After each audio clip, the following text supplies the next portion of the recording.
amma ba namiji ba wallahi idan wani ne abin da Hasiya ta yanzu ta same shi a cikin ɗaki wallahi ba za ta fita sai Allah ba ta da mace ai ina zaune kawai sai na ji kira sai na ce to duk yanda aka yi sako ya zo daga Abuja kenan mai nake gani ne kai dan juma ba za a kira ka ba sai sako ya zo a bara ku ga masifa ba kai da abokinka sai kun gama a cikin prison sannan a nan ne za ku ga masifa shi kuma kyautar da zai iya yi kenan kyautar kuɗi ga wani can ya sadaukar da bangaren rayuwarsa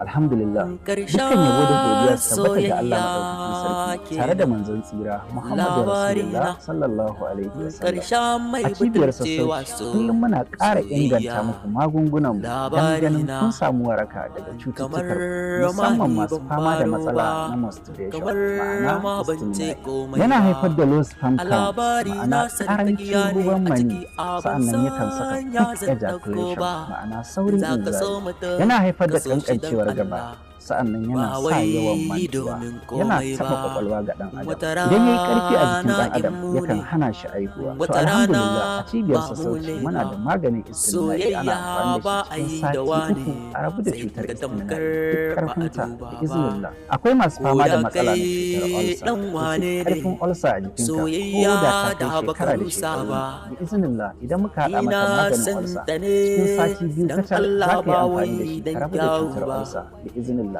akwai masu fama da matsala na sanyi kowane iri infection ko gonorrhea kai kowane irin sanyi ne a jikin dan adam ko ya yake insha Allah a cibiyar sassauci za mu baka maganin wannan sanyin ka rabu da shi bi iznillah cibiyar sassauci muna da rassa kamar haka Abuja, Lagos, Bauchi, Sokoto da Maiduguri.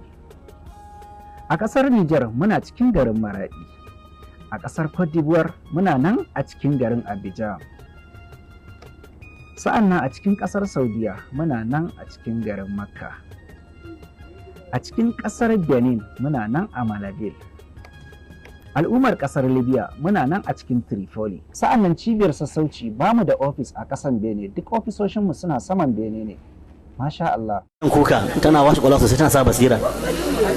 Miyan kuka. Wallahi. In kana ɗabe da basira dinga ma kama da miyan kuka.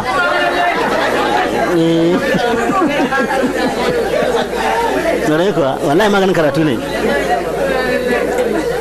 Ko kana da shekaru kana da yawan mantuwa to kuma yawan shan miyan kuka wallahi duk abin da zaka manta da su za su dawo. An ce mutum ko hauka ya warke ana so ya tuna da abin da ya manta miyan kuka ake bashi. Zare kuwa sosai kuwa. Amma matasan kwanan yaran nan yana sa an yi kuka kai ɗan taliya ɗin domi sun ma sun fara karɓan ata indomin ba ta samuwa nan dai kamata